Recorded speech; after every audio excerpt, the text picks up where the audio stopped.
Por falar nisso, em saúde, como você tem visto, aí eu vou entrar num assunto que é pessoal meu.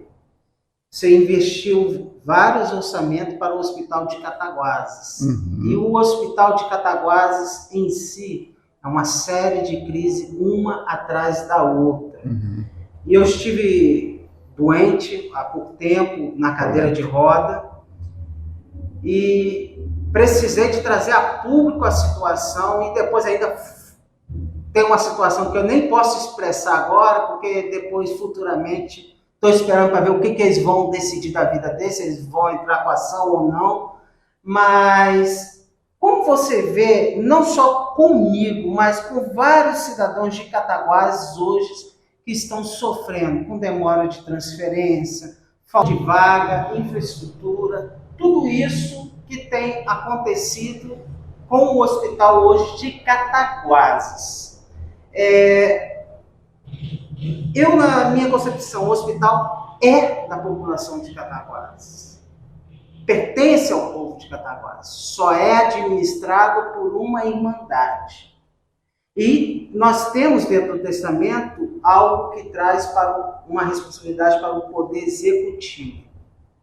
Quem conhece o estatuto, o testamento, sabe que em momentos de crises igual a atual que atravessa o hospital, pode o executivo convocar tanto a população quanto a irmandade e decidir o que fazer com o hospital. Qual seria a sua pretensão se caso futuramente, vamos botar você um pré-candidato a prefeito, futuramente como prefeito, numa situação dessa, continuando piorando, poderia-se ter uma intervenção nessa situação, ou trazendo uma OS para administrar o hospital e a irmandade ali ser o fiscal da OS, trazer algo mais profissional, tirar desse amadorismo que está tendo, que está levando o hospital à falência, ou você vê que o hospital vai conseguir por si só, a irmandade ali, salvar o hospital? Bom, a questão hospital, ela é menor do que a problemática da prefeitura, mas ela é maior nas questões do descontrole. E não vou dizer que é por causa da gestão do hospital, é por causa do problema saúde pública. O preço do SUS é um preço absurdo. Uma consulta no SUS é R$11, uma cirurgia é R$200. Como é que o médico vai trabalhar nesse nível? Então, é um problema de subfinanciamento do governo federal. O governo estadual seria o segundo protagonista dessa história. E o municipal é o que assume o ônus total, quase.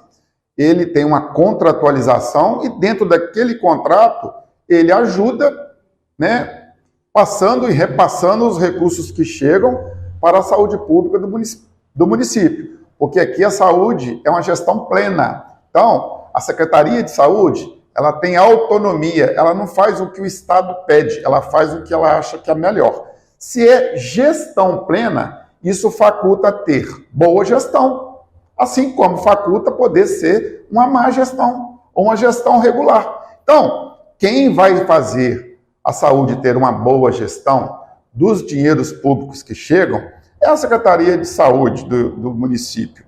Agora, o hospital é uma filantropia, é um hospital filantrópico. Ele não tem nenhum recursos que ele possa promover, por exemplo, como um fundo ou um dinheiro regular, independente do dinheiro do Fundo Municipal, Estadual e Nacional de Saúde. Ele fica refém do que chega para ele. Aí ele faz um contrato de pronto-socorro, ele faz um contrato de laboratórios, ele faz um contrato de atendimento clínico, de exames, e aquilo é no preço do SUS. Ele não consegue, a conta não fecha. Então, o que precisa, na minha opinião, é uma mobilização.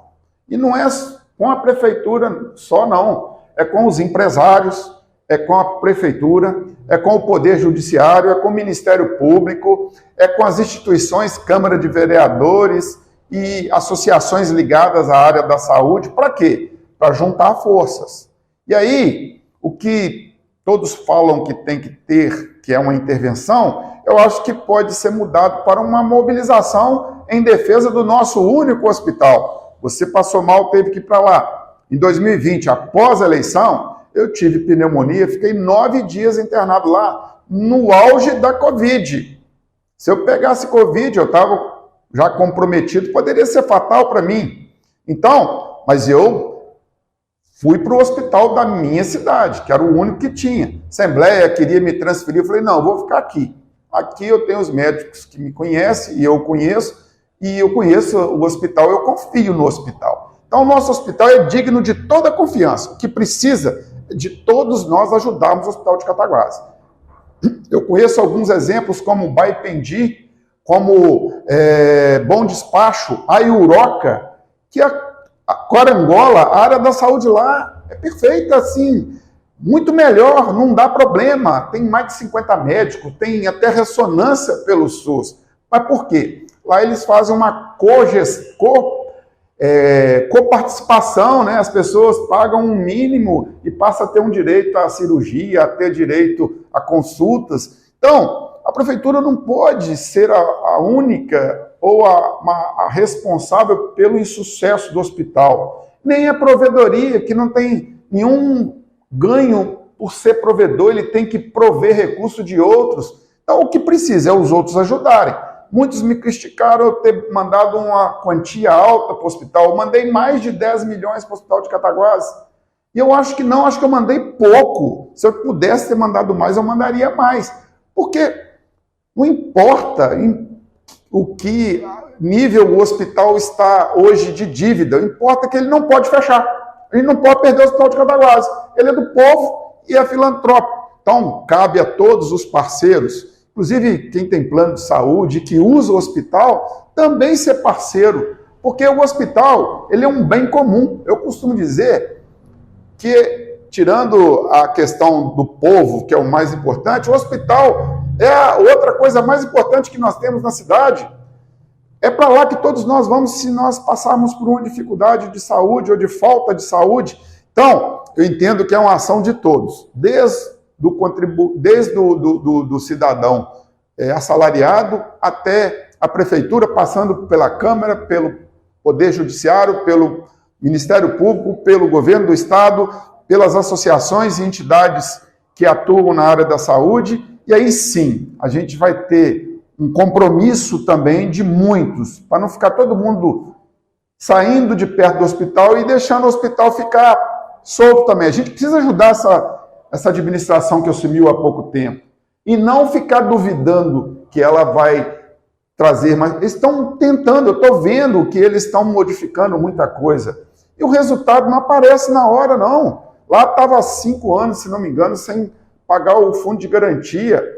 Médicos e pessoas estavam sem receber o ticket há algum tempo.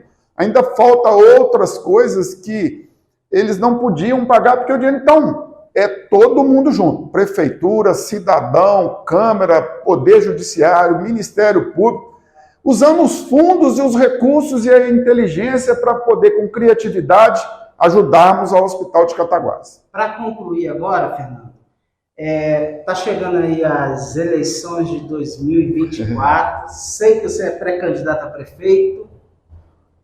Você espera uma eleição limpa, justa, ou você acha que essa eleição vai ser resumida em ataques, em fake news, em muitas mentiras, como já tem vinculado nas redes sociais, a gente sabemos disso? Infelizmente, você está saindo de um grupo que te apoiou nas últimas eleições para caminhar sozinho também, construindo um novo grupo político dentro de Cataguases. Como que você vê esse cenário para as eleições de 2024? Se vai ter uma disputa justa, limpa, ou você acha que o negócio vai esquentar aqui em Cataguases? Ô Paulo, olha só, eu sempre coloco isso quando eu vou em rádios. Eu não sou pré-candidato ainda, eu só serei na época da pré-candidatura. Se agora é a época da pré-candidatura, eu tenho dúvidas. Eu costumo dizer que o meu nome está à disposição. Poxa, eu fui candidato a deputado e fui muito bem aceito, com quase 60% dos votos válidos. Então, não tem como eu não apresentar o meu nome como uma das opções. Eu espero que tenham 20 opções, porque o povo poder escolher entre 20 é melhor do que escolher entre 2. Então, eu vou dar o meu recado, a minha ideia como uma pessoa que está com o nome disponível para ser candidato na campanha e na pré-campanha. E eu vou tratar isso em cima da minha experiência de 34 anos na prefeitura, na minha experiência de 10 anos como agente político, onde eu fui vereador, onde eu fui presidente da Câmara, deputado, fui secretário da Fazenda, secretário de Saúde. Então, o que eu tenho de melhor em mim é o meu conhecimento do setor público de Cataguases, porque eu milito há 34 anos como servidor, tendo sido tesoureiro, secretário 2 vezes, vereador, presidente da Câmara e agora deputado. Não é possível que isso não é um currículo bom para tentar ser pré-candidato e candidato a prefeito. Então, eu estou trabalhando dessa forma, não vou entrar nesse jogo perverso da política, que não é só em Cataguases, não, em vários lugares é assim, das pessoas desconstruírem ou ameaçarem os outros para ele desistir. Isso não irá funcionar comigo. Eu irei. Por quê? Eu tenho a minha consciência tranquila. Eu tenho tudo que eu preciso para não ter medo, que é ser uma pessoa correta e fazer, dentro da retidão da minha honestidade, o melhor para a política de Cataguases. Então, eu estou aqui à disposição. Acho que a política em Cataguases ela não é muito bem organizada. Esses movimentos que você falou, de rivalidade de baixo nível, irão acontecer, mas nós temos que estar preparados.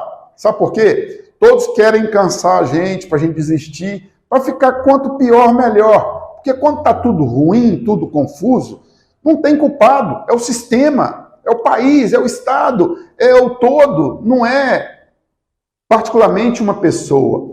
Mas quando a gente vê que uma administração pode promover melhorias, aí aparece aquela administração como um modelo, como uma condição de melhoramento, e com isso ganha a pessoa que está em cima disso também. Nós temos que parar de pessoalizar. Eu resolvo, fulano resolve. Não, só iremos resolver se todos se unirem e pedir ajuda mesmo. Não tem que ficar a gente achando que temos a solução de tudo. Quem conhece a realidade do bairro é um morador do bairro. Quem conhece a realidade do hospital é quem trabalha lá dentro. Quem conhece a realidade da prefeitura é quem também trabalha lá dentro. E cabe ao prefeito que está no comando buscar essa articulação e esse engajamento de todos, desde o cidadão, ele podendo dar a contribuição dele, não sujando, não fazendo o que está errado, até os empresários, passando pelas instituições, e todos juntos tentarem começar um melhoramento que com o tempo irá atingir o objetivo, porque também não é num curto espaço de tempo e nem no momento imediato que se resolve um problema que se arrasta há mais de 20 anos. Obrigado, Fernando, por essa entrevista. Eu quero que vocês compartilhem o máximo que vocês puderem, uma entrevista exclusiva, papo aberto, sem fugir das respostas, e eu apertei ele bem, tá, gente? Coisa que o pessoal não faz ainda na entrevista, e o Fernando não fugiu de nenhuma das respostas. E isso que nós precisamos para Cataguases. Transparência. Transparência. E eu volto a dizer, todos que quiserem, está aberto aqui o espaço do site Minas Precisa Saber. Eu já convidei o prefeito várias vezes para uma entrevista dessa forma. Igual foi feito aqui, aberto, mas não aceitou. Já convidei outros pré-candidatos também e tem alguns que já estão querendo até fazer entrevista. Mas eu quero parabenizar o Fernando, tanto pelo mandato, tanto também pela disponibilidade de estar abrindo com a população. Muito obrigado, Fernando. Eu que agradeço, Paulo, a todos do Minas Precisa Saber News, e eu estarei sempre à disposição para falar a minha verdade, falar a minha ideia. Se isso for bom para todos nós, a gente vai continuar nesse trabalho permanente.